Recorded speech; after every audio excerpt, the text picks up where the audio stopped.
Before then, be sure to like, comment, subscribe, and hit that little bell for notifications so you can see the first one to see our weekly videos. And follow us on Instagram, TikTok, Twitter, Stop Wearing My Clothes pod, and send us an email if any Bachelor hot takes, reality TV questions for us. It's stopwearingmyclothespodcast@gmail.com, and let's get into it. Hello, I just got me a cup of joe. I'm ready to go. You look really different. I look different? Yeah. What's different about me? I know you look kind of 30. You can fuck right off. You're an idiot. We actually saw each other this weekend, celebrated my birthday, which was this week. I'm 29 pretty much for the rest of my birthdays. So if you're ever curious, that's what it's going to be. And I thought we could talk about our happies because we had a lot of happy moments. We went to Palm Springs together with some of my favorite people. And what was your happy from the trip? Like, what was your favorite part? My favorite, well, I don't want to steal yours, but my favorite part was sitting in the hot tub in the rain. That was so much fun. I was a little disappointed, to be honest, at first. Going to Palm Springs from snow, freezing cold Washington, I'm like, oh, we're going to get 70s. It's going to be hot. We're going to be laying in the sun. It was not that. It snowed for the first time ever on the Hollywood sign. And we were driving and pouring down rain. It was just a little rough. But once we arrived at the house, we had a huge pool, but it actually turned into a completely giant hot tub. And we all just hung out in there. And so even though it was raining, it was actually kind of magical. I absolutely loved it. Yeah, we were actually super bummed, not super bummed at the house, but it was like a con when we were going through all the different houses that we were going to for Palm Springs. And it's like, it just wasn't like a normal standard pool. It was almost just like basically a giant hot tub. And then you could control the degrees and crap through an iPad. And it was super cool. And yeah, especially there's a moment as after you and Jared actually went in and you guys were trying to find, we'll also talk about my TV debut. And it started pouring like it never had before. And it was like the four of us in there. And I don't think we spoke for 10 minutes. We were just zoning out so hard. And it was magical. I loved it. Yeah. But I have to say my favorite part was my actual party. How many years have I been saying that I want a funeral themed 30th birthday party? I don't know, probably forever. It's been a while. Yeah. I remember I planted the seed forever ago. So we dressed all in black. They all wrote eulogies to my youth. And it was like a funeral for my youth or RIP 20s, all of that. And we just had the best time. We made a bunch of cute videos. One of the transition videos I realized I saved to post on my actual birthday and I forgot. So I think I'm going to post it today anyway, and you guys are going to deal with it. But yeah, we just had the best time. Great food. We went to the Pink Cabana for brunch on our last day, and it blew me out of the water. Especially their Turkish coffee. Oh my gosh. Don't even remind me about that because my mouth has just been watering for it. I just want it. This is just swill compared to that. I'm holding up my coffee for people not watching on YouTube. What the heck is swill? I think it's just dirty pond water. I've never heard of swill before. I don't know what people in prison drink out of the toilets. All right. So what annoyed you this week? Let me double check my notes. Oh, this is what annoyed me. It's like a sadness of annoying. I'm just annoyed while these two kids can't work it out. And that's Clayton and Susie. And I think this is why I think there's some specific things that happened this week, but just Clayton has been on we talked about it last week, his book tour, press tour. So he's been really making his rounds. And of course, they're always going to ask him about Susie. And Us Weekly posted this video and I almost cried. Let's watch. Yeah, oh man, I'm gonna get a little emotional. Oh God. It just sucked because, our last day together, we had already knew that we were ending things, but I stayed in a couple extra days after we broke up, and we just turned on a movie and just cracked up and laughed and cried and every single emotion on that last day, and then I got up at 5 a.m. and drove away, and that was it. Wow. And so we had so much fun that last day, and I think we both though realized that there's so much pain attached to all of this, And after all the damage that was already done, like, I don't know if we can repair this. And the best thing we can do right now is separate and do this separately. And is there a chance down the road that this could happen? We don't know. But like, we can't stay together any longer because there's just nothing. We have nothing left to give. Doesn't that just like break your heart? Yeah. And it's just so sad. And I think it's also like she's also been supportive of him on this book thing. Like they just had an Instagram story exchange of like making fun of like she thought her ex was going to send her like cow crap, but instead it was his book. Or like, I don't know. You'll have to go look yourself. Go and look and follow them because they're always commenting on each other, even like low-key flirting. And I think we've never seen a Bachelor Nation couple like this, like separate and not just completely go their separate ways. Mm-hmm. It's very amicable. Yeah. And I just think in different circumstances, they could have really made it work. And I think it's just the negativity of Bachelor and the media and everything that happened. I mean, it's hard to make a relationship work without all of that. To like that on top of it. And then the whole cheating scandal thing, that was ridiculous. Yeah, another thing he said on the press tour is like he was ready to sue the girl. He was so angry and was going to take her to court. And Susie's like, slow your roll. But basically just how much Susie helped him through this past year. And he's truly, I mean, he's also an advocate for mental health. And he's like not sure he would still be here if it wasn't for Susie. And I think that like, that's a lot to put on one person, you know? And so I understand it, but I'm just still like... Oh, I'm holding out for them. Yeah. I'm holding out for them 100.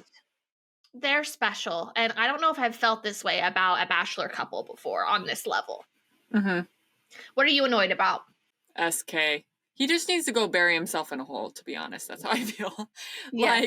But like with the straw, so we don't want him to die. But he could just... Oh, yeah, that's a little harsh. Yeah, so just because of what we just talked. Yeah, oh, yeah. Okay, sorry. No, we don't want that.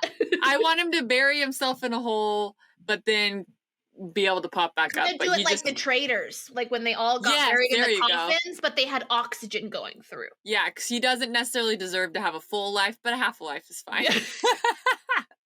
No, okay, so last week or whenever we talked about Raven was on the Viall files and kind of opened up about a lot of things.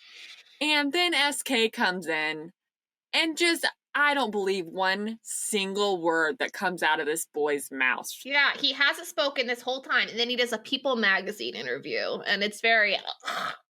Yeah, it's pretty much like, I'm owning up to my actions and all this stuff, but then making 5 million excuses and making up more lies that Raven makes comments on, like, this is not true, like saying she was talking to an older man that buys her stuff while they were together, and that when they went to go meet her mom, they weren't in like a for sure serious relationship, and like, oh, I didn't physically cheat. Maybe you didn't have sex with them. Doubt it. You're staying the night with them. But there's pictures of you kissing other girls. I'm pretty sure that's a physical act of cheating either way. Yeah, he was just going off about like semantics that no one gives a fuck about. Like, yeah, and like kind of making stuff up. Yeah. Like to make himself look better. And the way that Raven talked on the Viall files, I think that he is so obsessed with keeping a good image for himself that he'll say anything. Because he manipulated pretty much every word that Raven said, manipulated it to fit for him. And it's just crap. Yeah. So no, I couldn't agree more. Boo. And if Raven did have an older guy buying her things, good for her. What did you buy her, college student? Yeah. Like, seriously, I get probably weekly, I get sugar daddy people trying to buy me stuff. Yeah, I'm not against it. I've thought about it from time to time. Like, I'll send you a picture. I'll send you a picture of my foot. Yeah, they don't ask for sex. They just like conversations and like weird stuff like that. I mean, sure, I'd maybe feel a little icky, but like, I would just put Jared in on it. Say, Jared, does my foot look cute? I've never said this publicly. Did I tell you how I tried to get on OnlyFans, but they rejected me? I really wanted to get on because I had a friend who was making so much money, and I like money. I love money, and I look hot. Like, I don't care. What did they reject you for? They didn't believe I was me. I sent in my ID about 20 times. I'm like, how many sketchy people are probably on this? And why aren't they letting me do it? And I really tried, but they rejected me. But somewhere out there, if someone wants to find it, there is probably some type of profile pic, like in the name and everything. I just couldn't fully finish my profile because they didn't believe that was me. Oh, Lord. You see some good cleavage. All right, the Lord was protecting you from that one. You got rejected. OnlyFans doesn't even want slammed me. that door. Yeah, so we're happy, we're annoyed. Let's get into reality TV news. And the Traitors season 1 reunion was this last week. Came out on my birthday, so that's literally my birthday present. I feel like they did it just for me. And Amy didn't watch it, so I'm going to be recapping it for her and you listeners or watchers. I look around like someone's there, but it's just me in here. They went after Suri. Like, they went for the jugular. And I'm just like, don't hate the player, hate the game. Mm-hmm. She wasn't the one. She did what she was meant to do. It is literally what she did this season was a blueprint of how all other traders should do to win the game. Like, she's incredible. And she's the best player on Survivor to never have won. Is kind of what Andy Cohen said, and I have to agree with that. But they were going after her, and it was just the stupidest thing in the entire world. Did Ari too? Ari was more, he wasn't as vocal. He kind of kept, like, remember when he did the live with Zachary Reality, how he said he was trying to, like, the reason why he left when he did is he was trying to tell Quentin and Andy to be like, good luck. He didn't say congratulations. He didn't. And they pretty much said they were so like overwhelmed that moment thinking they had won all this money because the last traitor left that they don't even remember what he said. You know, so there's no way that it could have happened. And I guess where Andy and Quentin are the most upset is that even that Suri used their family's situations to get Ari to quit. Like, I feel like she was trying to, like, I don't even know, but I don't really care because, like, Suri is amazing. And it looks like she even, like, lost some weight. Like, she's beautiful either way. But, like, her makeup, her, like, beautiful pink gown, like, $250K looks good. And she was saying, like, oh, like, why didn't you, like, share the money with Andy and Quinn? Like, did you ever think about giving them part of your money? She won. She works hard and, like, literally, she does reality TV for a living. Like, that's how she makes her money. And she said it'd be different. It was, like, $1 million. She's like, maybe. But $250K is nothing, honestly. Yeah. And taxes take it most of it anyway. Yeah. For sure. And I was a little worried because Andy Cohen is the one who was like running asking the questions on the reunion. But Alan Cummings did have his moment. It seemed like they did, even Andy Cohen and Alan Cummings did like a little skit thing together at the beginning. And it was so cute. And then one of the girls, I always forget her name, but she's one of the non-reality TV stars, the blonde one. And she said she went in hating Ari so bad. I think you saw the picture.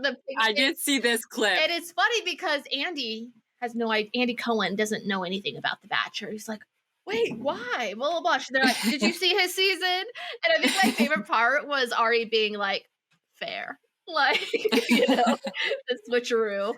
And now Christian is actually dating Geraldine, one of the other non-reality TV stars. Oh, yeah. Kate, big and pregnant, so cute. And because, who was that one? Michael, the one who everyone is obsessed with or like thinking he's the traitor. He lost a bunch of weight, like 40 or 50 pounds. And then they went to Kate. She's like, well, I gained the 50 pounds. That's hilarious. So cute. But some of the real tea is Brandy was nowhere to be seen. And it's because of what happened on her most recent Bravo show, filming Real Housewives Ultimate Girls Trip. Like, I told you about that, right? No, what happened? It's all alleged at this point. She is denying it, but she allegedly sexually assaulted one of the other cast members.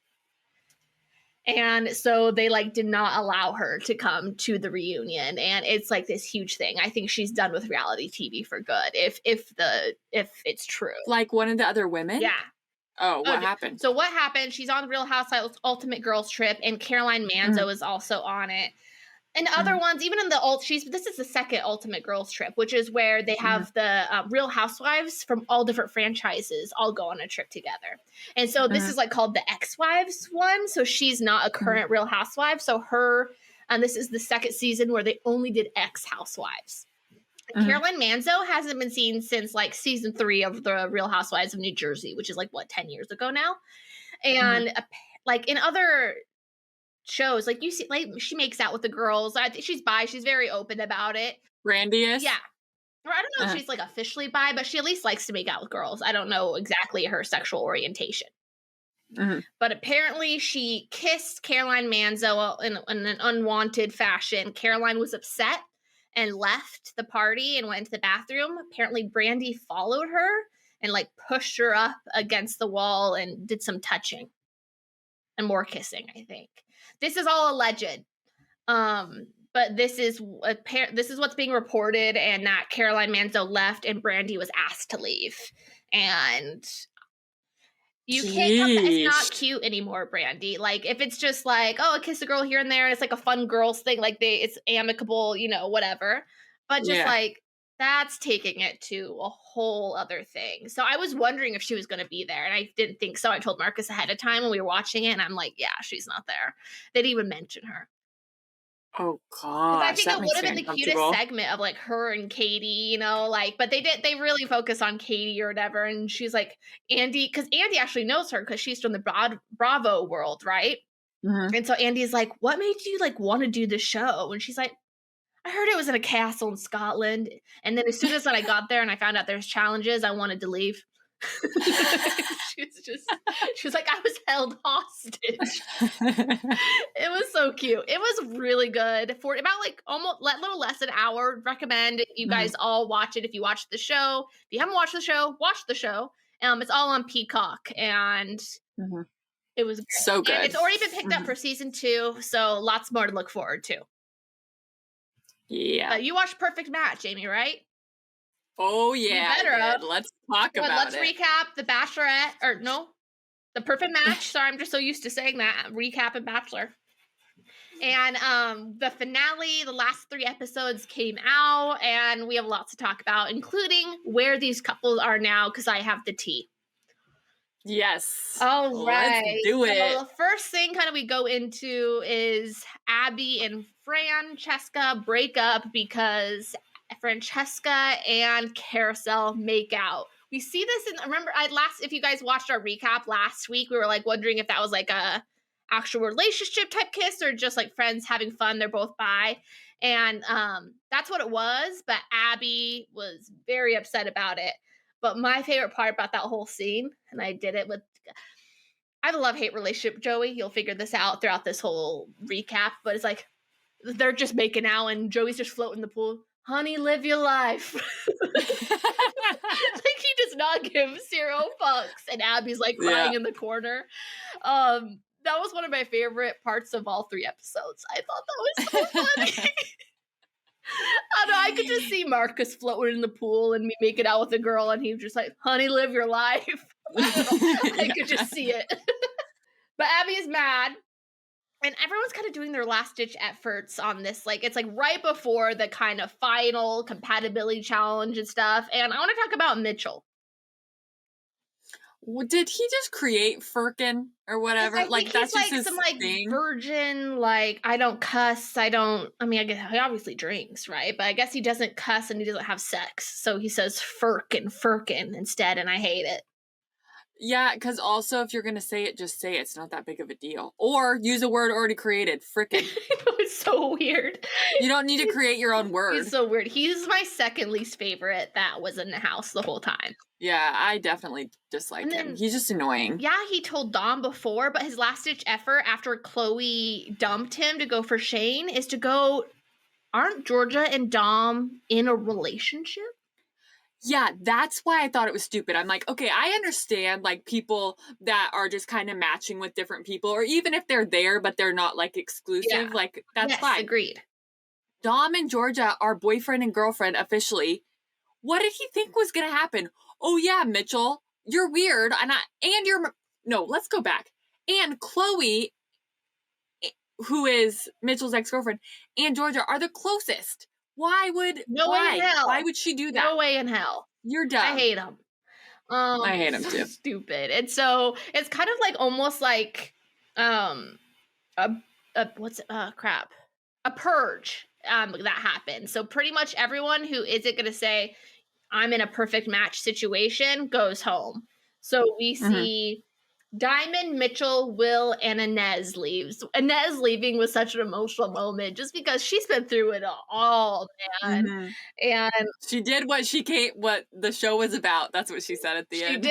She matched and unmatched. And I actually think Damien and Inez could have worked it out if Fran didn't have her hooks in them. Yeah. All right. Then we have the last compatibility challenge. What did you think about that? We had Abby and Bartise got last place, and Joey and Carousel won in first place. I think it was a really cool challenge, actually. So they had different questions, and they had to say what the other person would say, true or false. So I really thought that it kind of made the couples realize like what they hadn't talked about that maybe is important, and I thought it was a very good, like, ending challenge. Same. I think it was eye-opening. Same. And then Joey and Carousel go to the boardroom, and the twist is instead of just two of the same sex, they get to bring in a guy and a girl. So what they decided to do is, since Bartise and Abby are the newest couple, they split them up. And Abby goes on a date with Nick, bringing him back. And Bartise goes on a date with LC, who we haven't seen yet. What did you think of those couples? It seemed like Bartise and Abby went in with a plan where they're sticking with each other pretty much no matter what. Yeah, it didn't seem like it was really like a real shot for anything. Okay. And I really actually didn't really see the couples being a good fit anyways. I thought maybe Abby and Nick. But I wasn't sure. Yeah, Abby was very loyal to Bartise. Like, she just, she shut everything down. Yes, Abby's amazing. And then what do we got? Okay, and so everyone's kind of in their couples. Some people are freaking out, doing their thing. But then we have Chloe and Georgia, who have the cutest friendship on the entire planet. I love them. And they decide to write their significant others a rap. And it was the cutest thing in the entire world. And Chloe ends hers with falling in love with you towards Shane. What did you think when she said she was falling in love with him? I thought that was so cute because I think Shane needs a lot of reassurance. Same. And so I think that she did it in a public way, meant a lot, but it actually almost sent him into a spiral because I think it freaked him out at the same time. I don't think it was that. I think it was LC who got into his head. Do you remember that little conversation? I actually agree with that. I actually forgot for a minute. That definitely was. The way that they were questioning him, that was kind of rude almost. Because Shane is a little bit he's like poke the bear. Yeah. Like if you poke him, he's gonna freak out. There's no, he lacks that. He's impulsive. Yeah, and we talked about it last week because this was before we knew Chloe and Shane were for sure gonna get back together. And I'm just like, I'm not sure if Shane will take her back. Like I thought it was gonna, at their date where Chloe sends herself on a date with Shane and asks for him back, I thought there was going to be a lot more back and forth. But Shane... No, he they ran. I actually loved that date. So she ran to him, they hugged, they were I know. Totally. And I think that Shane was really mature and understanding in that moment. So I was like, yes, dude. Yeah. Like she just needed her time, her space to figure that stupid Mitchell thing out, and now she's over it. Yeah, because it seemed just very much like what I thought was going to happen initially. It still happened, but it was like a delayed reaction. So basically, Shane freaks out in his Shane way and is really just immature and rude with Chloe, making her feel like a terrible person with what happened with Mitchell, which I wouldn't probably do much different than Chloe. She had to figure it out, see it through. Like, you think if Natalie came to Perfect Match, he wouldn't have tried to figure that out. Yeah, who was it? There was one guy who said you're dumb, I think. He's like, you're dumb. Ah. Like if you keep judging her or not letting this go, you're actually dumb because you wouldn't have done anything different. Yeah, and he's like he self-sabotages. I really hope. And he's like, I'm gonna leave. How many times does he say I'm gonna Yeah, leave? he just keeps, he's not ready for a partner yet. This was the first red flag, and Chloe, as much as I like, it's so tough with these two because at one point, like They're they're perfect perfect though. together. They're But so at the same sweet. time, Shane is not ready for this. There's so many red flags, and Chloe does not need to put up with that shit. Yeah. You know, so it's sad. I do agree, sad. but yeah. So Shane does end up apologizing. They break up Dom and Georgia. They were probably about to get it on. And then now Chloe slept with Georgia and Shane slept with Dom. But then the next day, they seem to have a really good conversation though. And Shane immediately just owns up to it and apologizes. Doesn't even expect an apology back. I think that was mature in itself, I guess. I agree. So they are still kicking, and then we've got really everything that starts with like heading up the finale. Yeah, so all of anybody who had ever been in the house or was on the boardroom board came into the house that last night, and basically they were like, okay, here's your last chance. That's where we're at. Yeah, like this is like kind of the last hurdle, right? Yeah, so they could match with anybody. There was 6, 7 rooms, whatever, and they were being challenged for the last time. So we have pretty solid couples of Shane and Chloe, Dom and Georgia, Francesca and Damien at that point. And then Carousel and Joey. I think so. Is that all of them? Yeah. At the end of this night, we have 5 solid couples. So we've got, I thought it was funny, right? When everyone came in. So Fran said to Damien, if you talk to Savannah, I'll kill you. Yeah. Their feud is so hilarious. Yeah. Oh ridiculous. My goodness. Francesca posted something today on TikTok that I wanted to show you. Oh, not show you. I'll just tell you her caption. It's just like her outside a chiropractor's office. It says, dropping off my chiropractor bill to Netflix. Oh, wait, no, it's in front of the Netflix building. And she's like, dropping off my chiropractor bill at Netflix because of holding the back on her show. She has like back problems. She really did, I guess, create all the drama. But it was just... Yeah. Let's see what else. Oh, this is another thing that happened kind of in that mixer when everything's going down is Damien says he feels more for Francesca than he ever did for Giannina, who he like almost married. Mm-hmm. She has got some juice in her that just... She might be a witch. She's like a spider. Yeah, I know. Yeah, I feel like we're about to recap The Bachelor, and I feel like the witch that came on the group day is like Fran's future. Also, though, like in that compatibility challenge, I'm going back for a minute. In that compatibility challenge, one of the big things that they answered, Damien and Francesca answered differently, was wanting their marriage or relationship or whatever to be open. Yeah. That's a pretty big But I think Damien likes her. I think loves her so much that like he would have done it. No, that's what I'm saying. He just, so I was thinking, okay, because that was very awkward. They were all talking about it. It was very awkward. But then Damien's like, I'll try anything for her. I'm just like, dude. He loves her so much. Giannina was actually on a podcast that came out today. I haven't watched it yet, but she talks about Damien on The Perfect Match. I think she watched. So I don't know if you guys are interested in that, you guys should watch. Just, I don't know, search her name in the podcast. I'm sure it'll come up. I don't remember who it was with. During that mixer, Abby Bartise started together, and they both had multiple conversations with each other that they are going to stick with each other.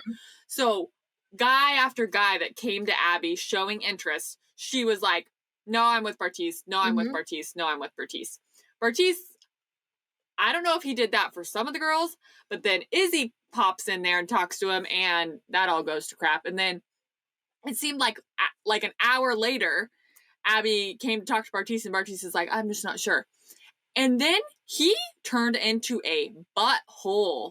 Like, he didn't even validate anything she said. He basically was just like, oh, I'm throwing stuff in her face. It was just messed up. And he's so weird. She opened up to him about her family, and he's throwing that back at her, like attacking her. And then Abby's like, you're gonna look like such a dick. And he's like, oh, I don't care. And he was actually on Zach Reality's podcast that came out today as we're like filming this on Thursday. And I just saw a clip of it. I haven't watched the whole thing yet.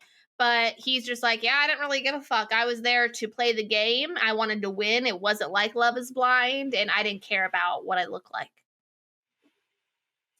Okay, you wanted to win though. At that point, you weren't gonna win. Just stay on the show as long as possible to get more Instagram followers, probably, right? Okay, well, if I did follow him, I'd unfollow him right now. I don't think I do. Let me see if I follow him. If not, I'm gonna unfollow if I do. I can be really understanding with reality TV stars. Like, I don't really like maybe Piper and Brendan from Bachelor in Paradise. The last time I was fired up, I think Bartise is a terrible human being, and I don't see any good in him, and I hate him. Yeah. I think he's manipulative and just selfish, and all he thinks about is himself. Yeah, and he's sexist, and he just thinks he treats women like trash. Okay, good. I don't even follow him, so I don't have to unfollow him. But he just irks my gears. I never want to see him on my television ever, ever, ever, ever again. But you will. No, I don't want to.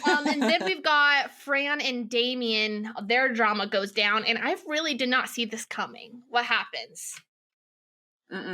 So they go to talk upstairs, and Damien asks her to be his girlfriend, and she says no. She did seem emotional and nice about it. Like, she didn't just kind of like just disregard their relationship. She just said the more she thought about it, she can't imagine it working outside of the house. It really surprised me because I thought Fran was in to win it. I thought there was no way in hell that she was not going to be one of the last couple standing.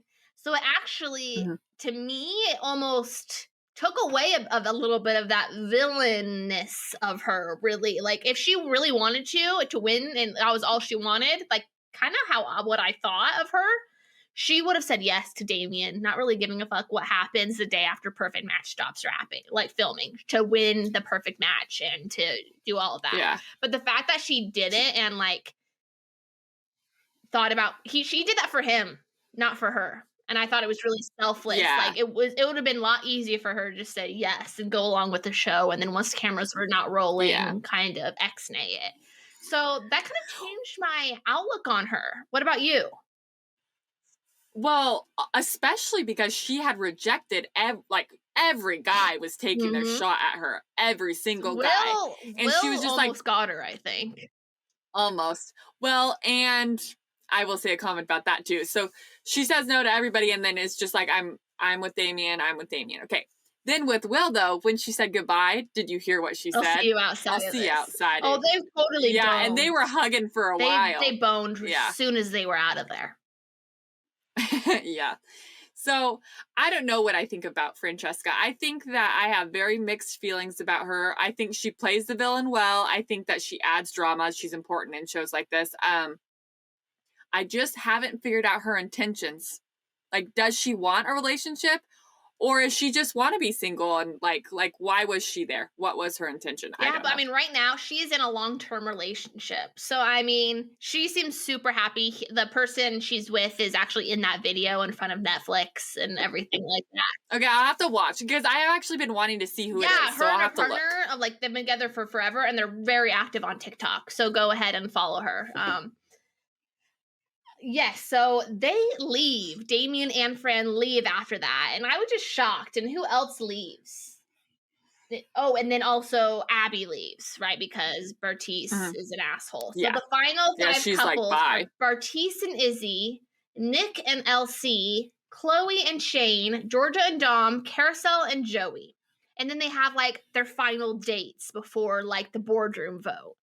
What did you any standouts from those final dates? Basically, I think because this is our first time watching the show, right? We don't know necessarily how everything's going to go down. So the point of those final dates is to spend the day together and find out if you want to continue and actually say, we're going to try this and we're a perfect match. And then you can decide, you know, like, I like you, but we're new. And it'd be weird to say we were a perfect match. You know what I mean? Yeah. Yeah, so Elsie and Nick, I was like, why are you guys even on this date? This is weird. But whatever. Can I talk about them for a second? I thought immediately they are the perfect match. I don't understand why he didn't seem to give it. He just seemed very detached from the very beginning of that final date. And I also Right. wonder though if she came on a little too strong. though. Maybe. And I also noticed, which could be editing, like I don't know, but when she was like saying what she likes about him, it was very surface level. Mm, And it was more about her than it was about him. I just didn't. I mean, I think maybe like in a different scenario, or if they would have been like together towards the beginning, for sure. But I think it was maybe there was just too much pressure on it or something. yes, and when it comes to that, you know Elsie and Kate Thurston are like good friends. Do you know that? Oh yeah, and then Katie Thurston dated Nick. Yes, and there's right? a picture of Or kissed Elsie him. and Nick at that Noel ball where Katie Thurston and Nick met. So I feel like there's like some type of weird crossover there that I thought was kind of interesting because I had no idea that Nick and Elsie were going to end up ending the show together, and then him and Katie, like by the end of the year, are making out. So just a little tidbit, little fact thrown in there. Okay, what else did you think of the final dates? I don't want to talk about Bartise anymore, so No, we know fuck we him. hate that. Georgia and Dom, they're so giggly, and I like them, and I think they're both very, very sweet people, and I like them together, but there's something that makes me not sure if I believed in it 100%. I think same. But I wanted Same. to, and I don't think there was a legit reason. I couldn't put my finger on why I felt that way, but I'm like, I wanted them to just be in love and get married and have cute babies, Totally. for sure. So I enjoyed their date together. They were very sweet. They were their perfect match. And then what was the other one besides Carousel and Joey? Chloe and Shane. Oh, Chloe and Shane, sweet, cute, happy. They were going to stay Mhm. together. Yay. Okay. Joey and Carousel's date shocked me more than I think I've been shocked. I had no clue that was going to happen. No, I sent you. You watched I that video of posted me being like, I literally because I literally started recording it right away because I'm like, I was like, I know. what? I felt like Carousel. So he proposes. He proposed to her. She had no clue. Like, what? No, because he was like, oh, moving in together. I don't know. And then she's like, I want to get married right away. And he's like, I don't know if I ever want to get married. And then all of a sudden he proposed to her. Like, if I would, that was a shock of her lifetime. That was a shock of my lifetime. I know. And just like, I wish I could have like enjoyed it more, but I just like don't believe it. I wanted Carousel and Joey. I wanted it so bad. But I think it was their last ditch effort to become the perfect match. Like, you can't not vote for an engaged couple compared to these hooligans. No, I know. Why did they How not win? did they I'm not actually shocked. win? Shocked. I think people knew where Joey's Maybe saw through mind it. was. Carousel, Yeah. 100% genuine. Francesca, when she was on the Viall Files podcast, basically said Carousel was genuine and Joey was not. So I had an inkling of that going in. But why? Like, why would They he would want to have do been that? Oh, perfect. just He even wanted the called his money? mom. Did you see like that bonus clip at the very end? Yeah, and called her dad and asked for permission? Yeah. I just feel Well, newsflash, they're broken up world. Yeah, I feel terrible for Carousel. Like, oh, sorry, we jumped ahead, but yeah. So we go after they do their dates. They keep it a hush hush. Not everyone knows until they get to them. And I thought it was interesting. I didn't know how they were gonna figure out who's the perfect match and what's the point. I was trying to figure that all out. And so it's like Survivor is what it reminds me of. Yeah, you kind of like explain why you're the perfect match, and then everybody goes and Yeah, votes. so I think now in future seasons, people are going to be more cognizant of that, of like, oh, they're going to be in the jury one day, right? And so, like... Yeah, I mean, I feel like I already knew that. Oh, for some reason, it was don't know not why clear. I I knew felt they were all that going to vote, but I thought it was going to be only the people left, or something. I don't know. I didn't understand it. So they literally just go around and say, oh, blah, blah. And so Bartise and Izzy said they were not a perfect match, and so did Nick and Elsie. So that leaves 3 couples left that they need to vote for. And so Chloe and Shane, Chloe and Shane, and Mitchell said that he did not believe it at all, gave him a real hard time. And then with Carousel and, wait, who was it? No, who was Chase going after? Georgia and Dom. Chase is going after Georgia and Dom because I don't know, he's probably just butthurt because Georgia made fun of his rock. She rejected him. Oh yeah, how did we not talk about that last time? Frickin' Chase gave Georgia a rock as a big gesture. What's that word? Yeah, a big gesture. Are you kidding me? I went and started looking through Georgia's Instagram because I wanted to know if her and Dom were still together.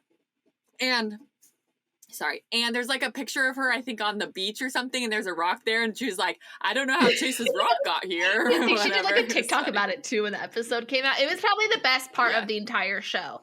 But basically, they all kind of do their case, and then that's when Carousel and Joey announce that they're engaged. Do you see Francesca's face? I thought it was sweet because, like, I think she's like the closest. Yeah, she like it was cried. really sweet. Yeah. And this whole season, I thought Carousel and Joey had it in the bag. They all vote, and Dom and Georgia win perfect match by one vote. I found out. I know for sure Chase didn't vote for them. Bartise did vote for them. I want to go. How do you know just this? from going on different sync podcasts and I don't know stuff like that. But I was shocked. I would for sure vote for the engaged couple. And I'm wondering if it's going to set a precedent for the upcoming seasons of someone getting engaged at the end, kind of like Bachelor in Paradise. Yeah, I don't know. I feel like maybe Dom and Georgia, though, personality and goals in life were maybe more aligned than Carousel and Joey's were from what people saw. They live in different countries. Yeah, I know. That's another hard thing with this because there's such international shows. Yeah. And so of the people left, Georgia and Dom is Australia and Canada. Chloe and Shane is America and England. And Joey and Carousel are the only ones who lived, I think, actually in the same state. Mm-hmm. But I mean, sometimes I feel like maybe I'm way off on this though, because maybe they enjoy where they live and everything. But I also sometimes think they'll all just move to LA. So yeah, you're right. Okay, so where are these couples now? Who should we start with? They're all broken up. I know. I literally looked it up right afterwards because I'm like, I gotta figure this out. I started looking through Instagram, couldn't figure it out. Let's go down the line. Carousel and Joey. So they posted on Perfect Match kind of where they are if you guys want to see it from their own mouths. But pretty much they went downhill fast. And Carousel said she knew it was over when they were talking about being a power couple. And Joey's like, yeah, we're like Batman and Robin. And then she was like, well, who would be Batman? And then they called it quits. Oh, gosh. So, I mean, they seem to be actually on good terms, which is interesting. I think Carousel's just a sweetheart. And I think she loves him and just is like, you're a douche and you just are crap. So Carousel is doing an interview with Zachary Reality that I think will come out tomorrow. So, or when this comes out. So if you guys are interested, I bet there's going to be some little... Yeah, I'd like that. Juice right there. Yes. And then let's do the winners last. So let's go Chloe and Shane. They said more unknown, I thought. No, they are not together very quickly. Red flag. Chloe said red flag, just kept going. And their core thing was that one argument they had. He could not get over the Mitchell thing. Oh, geez. Also, I don't remember where it was at and if it was a reputable source at all. So this is not fact. But I read that quickly after they stopped filming, he tried to get back together with Natalie. Wouldn't surprise me. Their relationship's real cray. Yeah. Yeah. And then last but not least, we've got Dom and Georgia, the winners of Perfect Match. They broke up before they could even go on that honeymoon week vacation. They did? Why? And they broke up fairly quickly. And Dom said the first podcast she did when they were out was called Georgia Falls in Love with Harry Jowsey. So Harry Jowsey is from season 1 of Too Hot to Handle, and another ex-boyfriend of Francesca's, ex-fiance of Francesca. Oh yeah, I forgot about that. And they've been together ever since. So Georgia's now with Harry Jowsey, and that's how Dom found out is the name of her podcast that came out.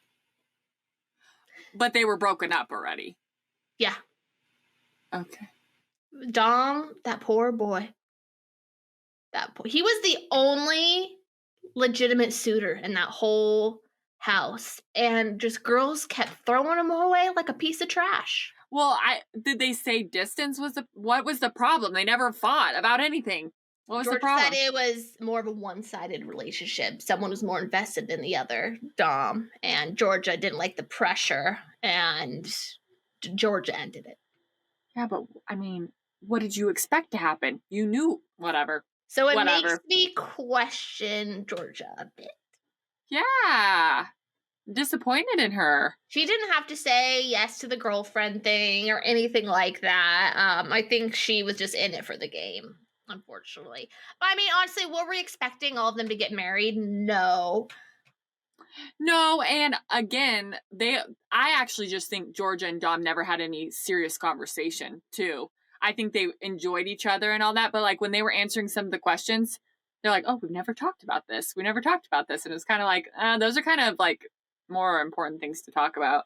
Totally. So, perfect match is not a happily ever after.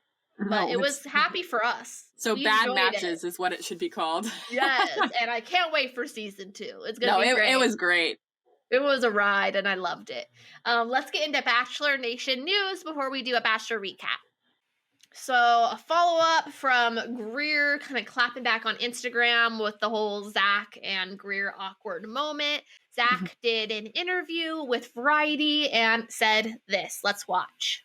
While watching it back, I completely empathize with her. I think she was really just trying to connect and relate with me when I had COVID, and really I was just already frustrated with everything kind of, going on, and I definitely could have delivered like my sentiment in a lot more of a respectful way and a calmer way,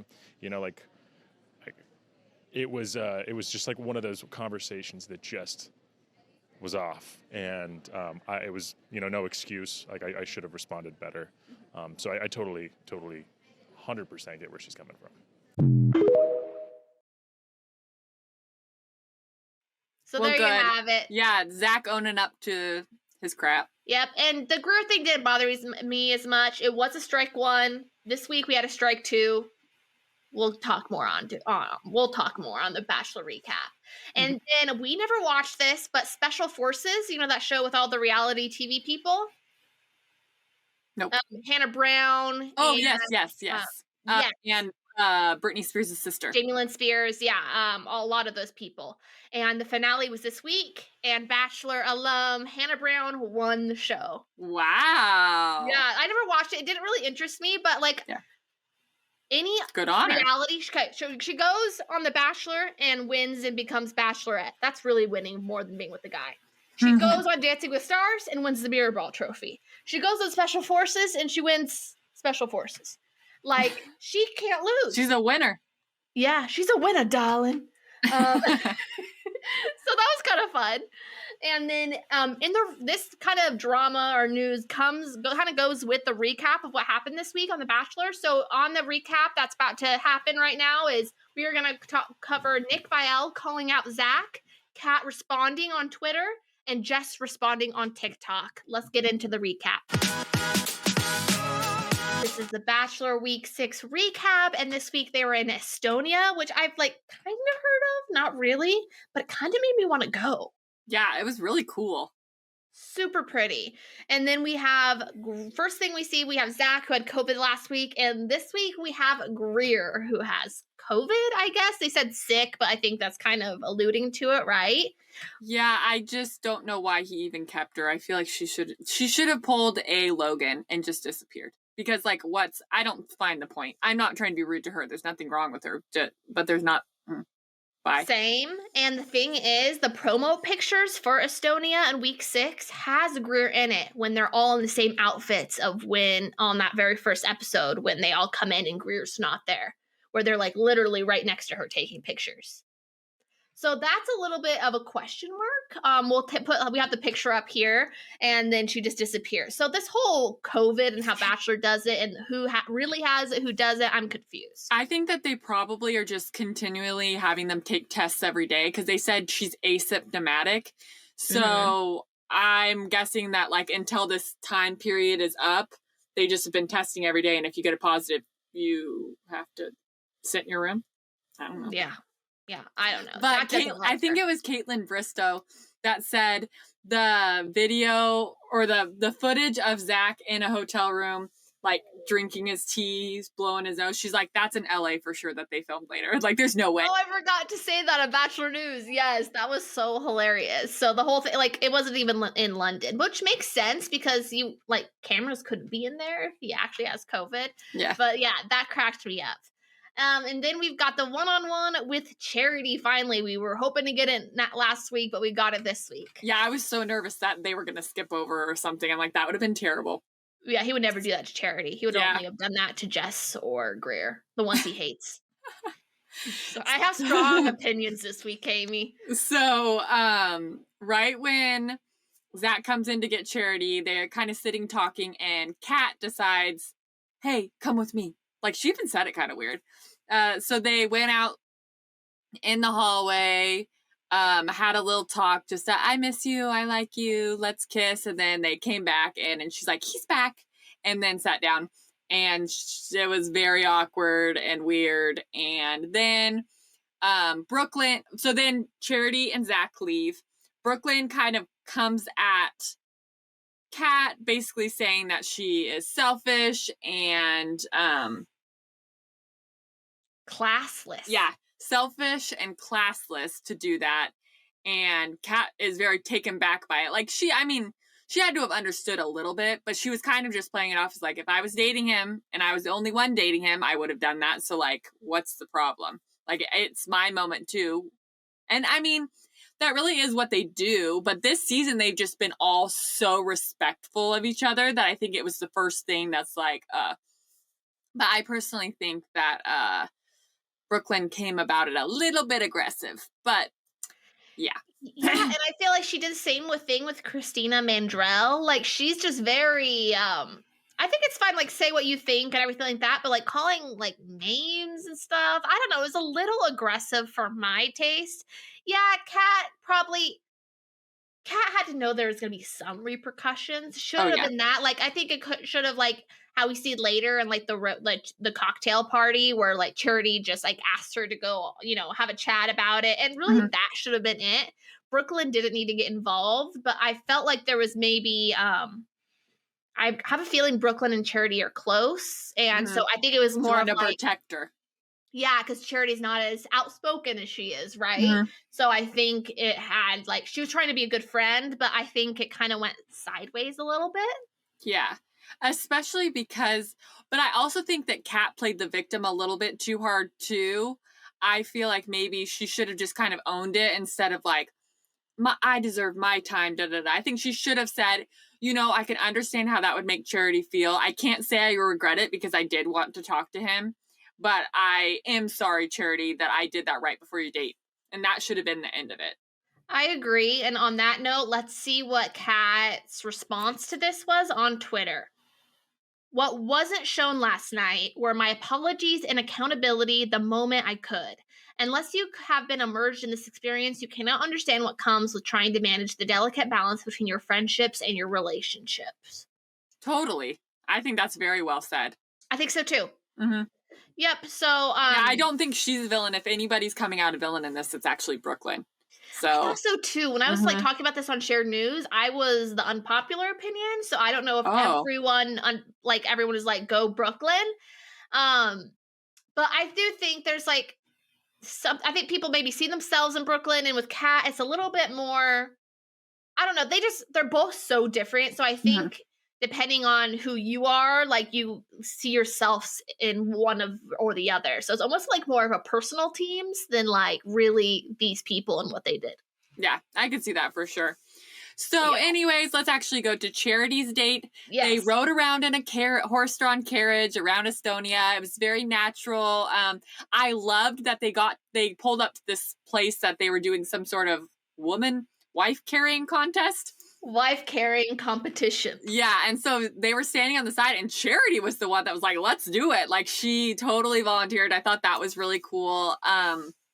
That looked like so much fun, Amy. And I think next time you and Jared, like when we're together, we should do a wife carrying, like between you and me. I think that'd be fun. That would be so fun. Oh, it's not fair though. Jared has longer legs, but he has to hold someone with longer legs too. So maybe that's more weight. No, I don't know. Our faces are definitely in their rear ends though. Yeah, look, Marcus has a nice arse. I wouldn't mind being down there.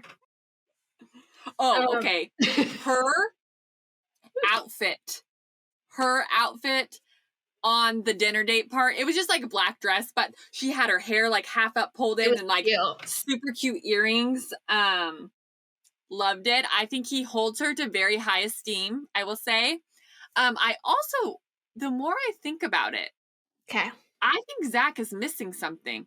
I think Zach is wonderful at validating, at responding to people's things, but he doesn't open up often. What do we know about Zach? What do we know about him? We know nothing. I just realized that. We know nothing. He hears everybody else, but we know nothing about him. You're so right. So, with Charity was the first time I felt like he actually said something about himself, which I don't know if that's a good sign. He actually opened up back to them. Again, I guess it could be editing if he does say more and we just don't know. But I don't know much about him. Besides, he wants a best friend. We know that. We know, and he when he's nervous, he gets nervous a lot. Yes, and then so she gets a rose, and she also opened up about her being in an emotionally abusive relationship and being cheated on a bunch. I mean, if Charity with her friend, it sounded like. That's what always happens, I swear. I actually talked to my therapist about that. And I was just like, why does that, like, not that it's not my experience, but we were just talking about it. And she was like, I'm a therapist, and almost a majority of the like couples who come to me with those type of situations, it's always a friend or sister. It's because it's proximity. That's what it is. Yeah, because they don't have to like go out to a bar to like try and cheat. It's like more safe. Yeah, and it's someone that you as the wife or whatever wouldn't even consider because they're your friend. So they would, or they're your sister. They're your sister. Could you imagine if me and Jared run away together? Oh my gosh, I don't even know how you would recover from that. I truly don't. Could we still do the podcast? No, you would be dead. No, it would destroy the family. Yeah, because, I mean, sorry, but they wouldn't. Why? I don't know why it's not a possibility for me to do that to you, and it is a possibility for you to do that to me. It's not. But, like, I feel like everybody would be on the side of the person that didn't do it. I mean, there's no way. How do you be on the other person's side? That'd be rough. So, yeah, feeling for Charity, and he did open up a little bit back, losing herself in the relationship. I think he mentioned something similar with Gabby. Yes, he did. Very one-tune. You're so right. We really don't know much about him. Yeah. And then I do want to mention in the wife carrying challenge, did you see like in the audience is just like Jesse Palmer just hanging out watching? No. I was just like, they don't even do like a name bar or anything. We just see him. Does he just funny. Like slowly like follow them around all day? I thought it was really weird. Then we have the group date with the witch.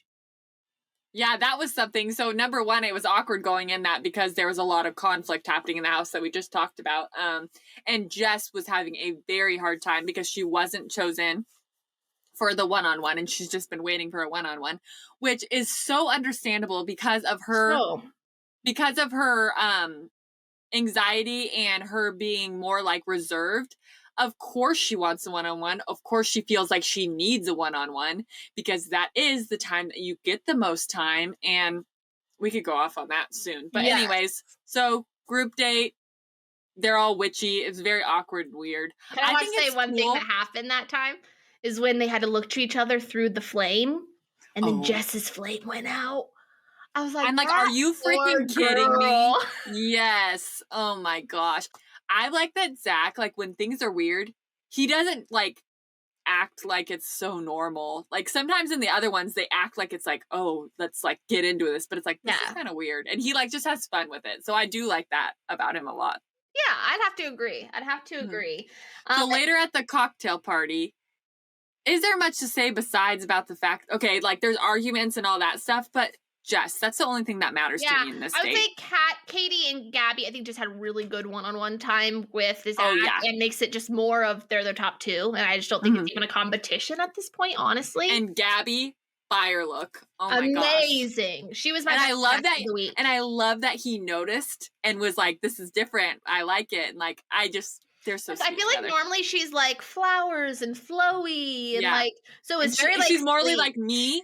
Normally she's like me. And then she turned into you. Yeah, that's why I was like fire. And I have a feeling she probably borrowed it from like Ariel or something. But yeah, the Jess thing. So Jess, number one, I commend Jess for really having such an open conversation about anxiety and explaining that like sometimes there's not a reason for it. Sometimes there's not something you can pinpoint and you just have to write it out until you can get to a place where you don't feel it. Yeah. Or as much. And I think that was a really cool conversation that she had with the girls. I completely agree. So this conversation with Jess, I feel like Jess went into it very nervous, very anxious, very upset that she didn't get a one-on-one date, which, I mean, maybe someone has to be the last one. So yeah, but I could understand why her feelings are hurt because she's just like, why wouldn't you take me on one? Like, how are we going to progress this relationship? Do you care about me? All this stuff. So I feel like when she was communicating that to Zach, he was very cold and not understanding or validating at all. And manipulated what she was saying into saying that it was about her getting a one-on-one date and her wanting that I don't even know. Do you have more to explain it? It was a really confusing conversation. And I feel like Zach... How do I it's hard to even put into words.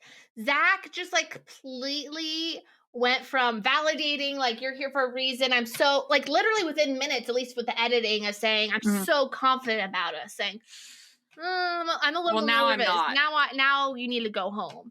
And I honestly, it was strike two for Zach with me. And a lot of people are pissed. I don't know anyone who's not Team Jess on this. The girls have always said he's just so like safe and like they could talk to him and he's such a good listener. We've said that stuff like that. But he's really letting us down, and he let Jess down specifically. She did not deserve that. And I'm just appalled. I realized a giant flaw in Zach. What? He avoids conflict. At first I thought it was just like, oh, I'm getting rid of the drama. We don't want drama here. I think that when something is hard or conflicting, he doesn't know how to talk about it, or like it just, if there's a conflict, doubt. Now that person's done. So I don't really think that's fair, but then at the same time, maybe that's when he got his clarity. But yeah, I know. But and also like I think maybe I don't think it's right that he validated and went from here to there so quick. But I also think he probably knew she was one of the lower on the totem pole anyway, so that's why it's kind of hard. Yeah, the only thing I could think of, just devil's advocate, I'm so Team Jess, it's not even funny. But I wonder if he this is how I thought it was going to go, but it didn't necessarily play out as much. But maybe just, I'm trying to figure out what's in his head of like, she's just so focused on a one-on-one. Maybe she's more worried about the screen time than my relationship. That's like the one thing that I thought could maybe kind of similar to Clayton and Susie in their breakup conversation on the finale or like Fantasy Suites or whatever, where in his head, he's thinking, oh, she just wants to do this to become the Bachelorette. In her head, she's like really trying to have a conversation and like try to talk this out of a real problem she's having with her partner. And so I think when you are the lead, you always have to like be worried of like people's intentions more than others. I guess I feel like it was so understandable what she was saying I wanted a one-on-one date, and instead, because she wanted to grow their relationship, but he was like, oh, you only can grow your relationship on a one-on-one. She's like, no, of course not. But what I'm saying is I needed that. Yeah, I and needed that's that. There's nothing she wrong with said, that. like, And he just manipulated it into like, you're bad for that. quality time is a love language that's extremely important. And the fact that he just kind of threw it away and threw it back in her face was so rude. And people are really starting to turn on Zach. And I get it. He's at strike 2. And I have a feeling strike 3 is coming. And we're out. And the way she said, she's like, why is he getting mad or frustrated that I want my boyfriend to take me on a date? Yeah. Like, that is the most like simple thing ever. Yeah, I couldn't agree more. And Jess did post on TikTok and reference, everyone's assuming it has to do with their date, and this is it. Let's watch it. And I would have never done this to you. I would have never done this to you. Till I drive you away. Yep. I say it's probably about him. What a jerk. Yep. This is a big jerk moment for him. He sucks. Oh, Amy, I did a duet to this. That's probably where you saw it. I did a duet on Instagram and TikTok where this video's played. Oh, okay. Yeah. But yeah. And then he does seem upset by it, which is a good sign that he's not a complete sociopath. Yeah, I think the conversation just went a direction, and I think that honestly he didn't really even understand where she was coming from, and he was just an it was idiot just boy. all so bad. Yeah. And then So he was give so out a upset rose. that he didn't give out a rose. Yep. So all the girls were pissed, and I think specifically Kat took it to heart because I think her and Jess were like besties. They were the closest. And I feel like Kat's conversation with Zach that night was not good. They didn't have a Actually, I want to conversation that say night. this. Oh, It was a cocktail party, but you could say they Okay. had a talk at the cocktail party. Their talk at the cocktail party was very odd, and it kind of made me not like Kat, and I think she's gonna go home soon because he was saying it seemed like it was a little bit awkward at the witch date or whatever, and she just played it off like she had no idea what he was talking about. Like, if you're I understand not wanting to bring up drama or like be the one to say it, or I Especially get with all that. Zach. Yeah, I get that. But at the same time, if you're going to marry this person, you have to. And also, why would you make him feel dumb about that? If he felt that way, you should say, I guess I don't know what she should have done, but it seemed a little weird that she just acted like she had no idea what he was talking about. Yeah, I think bringing up the drama would have just opened up a whole other can of worms, and she was already like so overwhelmed with it personally. And yeah. I do agree, I guess. I don't know what I expected, but I just couldn't imagine, like, if I was sitting down with Jared and he's like, oh, you're weird, and I knew why I was weird, just be like, oh, why would you think that? I was actually just overall really surprised that no one that was included in the drama said anything to him. But I think I guess they probably just know. They're like, okay, if there's drama, we keep it between us girls because we're all going to get sent home. Yeah. We all will, all Hunger three Games. of us. Yeah, 100%. I'd be scared of him. Like, any little thing sets him off. It's weird. Because I think he avoids conflict. I really think that's his issue. Right. I think you're right. Then we have Ariel's one-on-one where they went on to a nudist sauna, and it was the most perfect person for the perfect date. And I think he fell in love with her. Oh, I think he fell in love with her too. You said it right. She's a dark horse, and she's coming to the front lines. And you know who else was a dark horse that Zach brought up was Catherine on Sean Lowe's season. And so I thought it was a really good comparison there. And I think Ariel's going to make it all the way to the fantasy suites. I think she's going to be the top three. I'm switching it from Charity. I don't think Charity is anymore. And I agree. There was something very natural and fun and different with them. And it brings out the best in Zach too, I would say. And he did say, you might be the best surprise yet.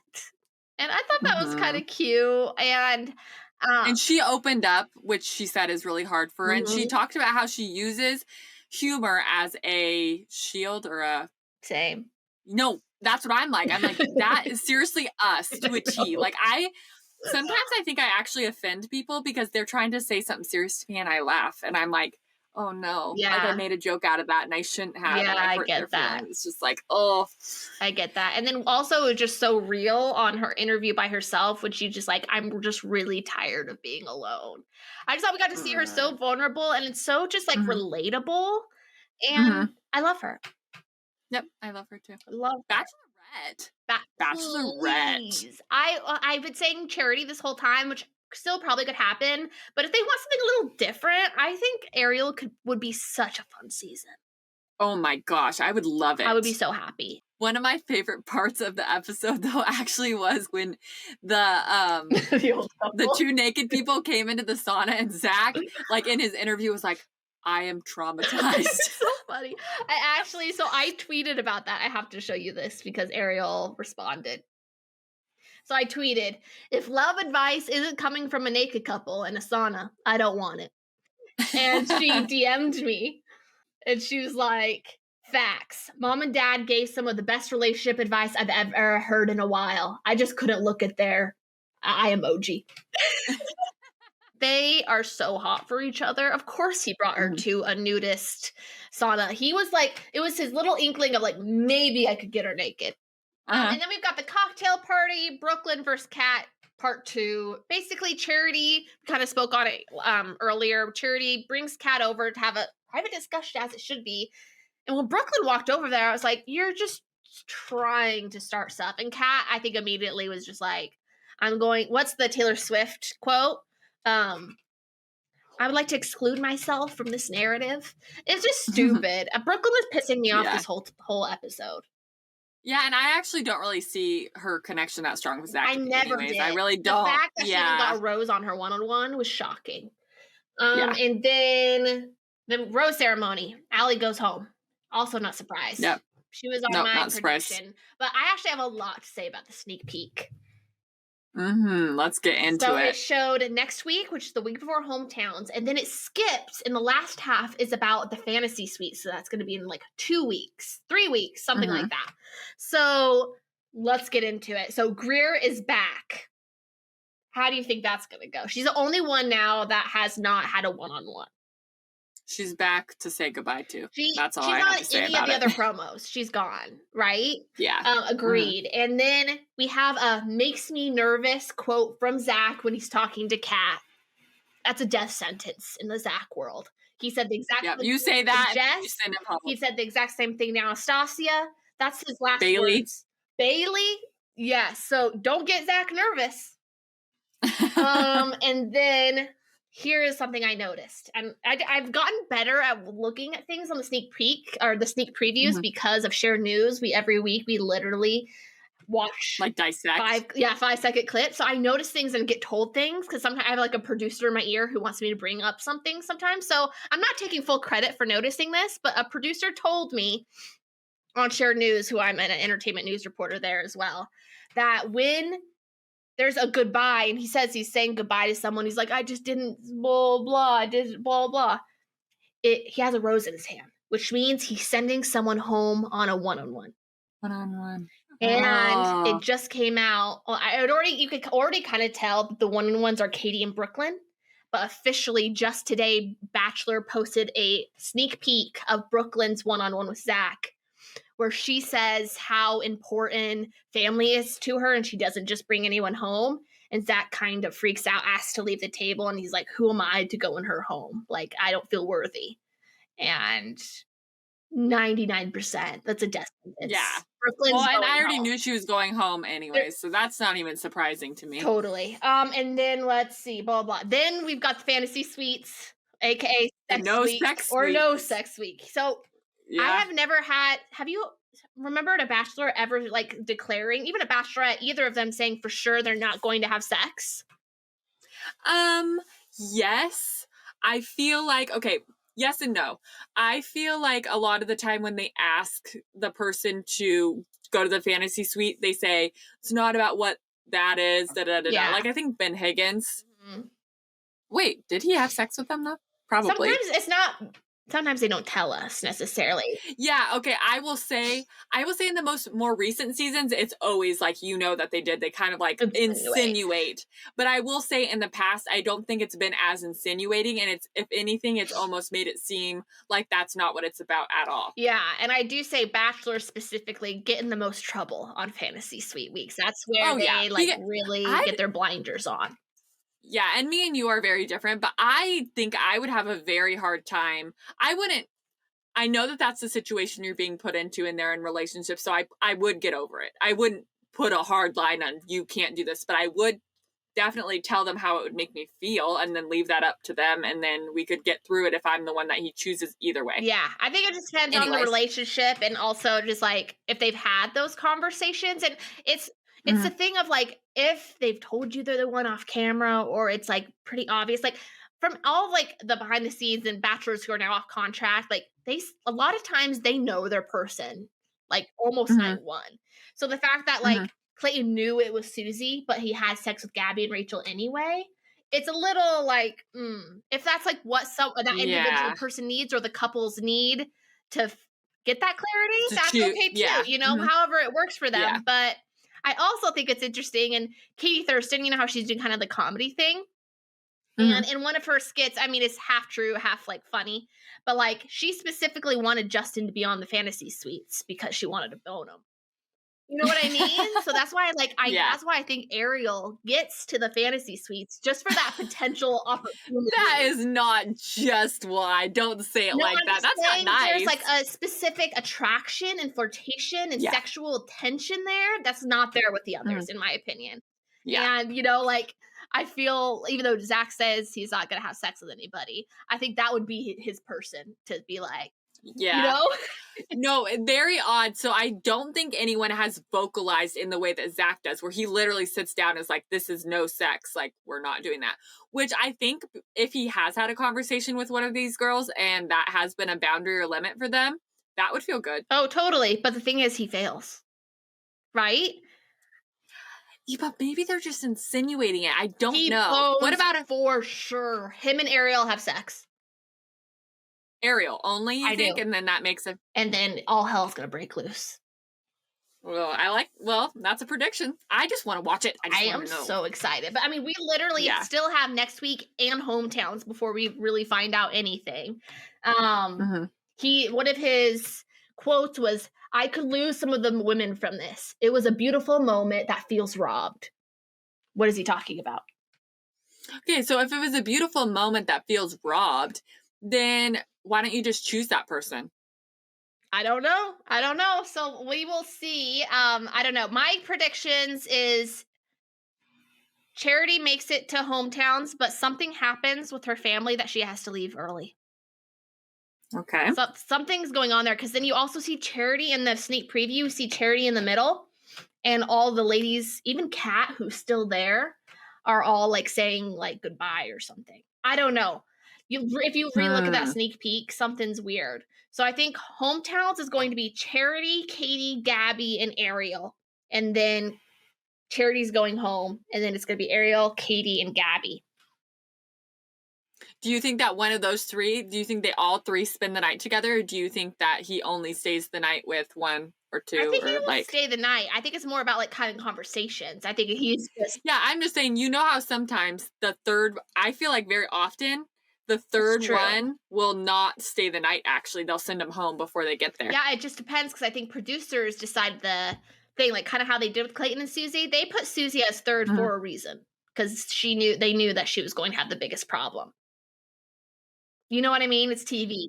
Yeah, they send her into a downward spiral. Jerks. So we'll see what happens. I think we are in for a really good last half of the season. I think people are going to hate Zach. I think that's my prediction. And I mean, all right. I love Clayton now, right? But I hated him for a second. Every Bachelor, I think, has to go through that. But I mean, obviously, I want every Bachelor person who's watching, never, ever, ever send hate or say mean things. This is all in good fun. It's TV. Just a reminder that these are real people. And I just hate that. And just a reminder that you're better than that. Sorry. Yes. Yeah. And then really quick before we go, the bonus clip. Did you see that? Yeah, but I just... Okay, it was the witch. And they all had to like yell and say something that they love. And they're like, my mom. Oh, and that's why I love Jess even more. I love Taylor Swift. Oh, I cannot wait till Jess is on Paradise. Oh, yes. She will thrive. She's going to get someone way hotter than Zach. And Ariel. Oh, Ariel. Oh, yeah. Oh, or a Bachelorette, though. Okay, anyways. All right, see ya. Because we recapped Perfect Match, this episode is coming out a little bit late, but most of the time we will have new episodes every Wednesday. Make sure to like, comment, subscribe on YouTube, and rate and review on Apple Podcasts or any other streaming service that you listen to us on. And make sure to email us at stopwearingmyclothespodcast if you have any hot takes, anything. Say hi, give us a question. Also follow us on Instagram and TikTok at stopwearingmyclothespod. See you next time.